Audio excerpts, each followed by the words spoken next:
nakalimutan. Pagbalik sa Manila, ako ay nananabik. Mabaliw-baliw ako sa kanyang mga halik.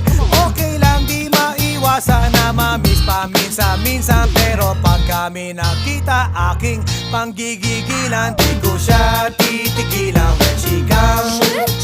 Di ko siya titigilan when she comes. Di ko siya titigilan, di ko siya titigilan, di ko siya titigilan when she comes. Kay ganda ng aming samahan at walang nanlalamig. Mas pa sa mag-asawa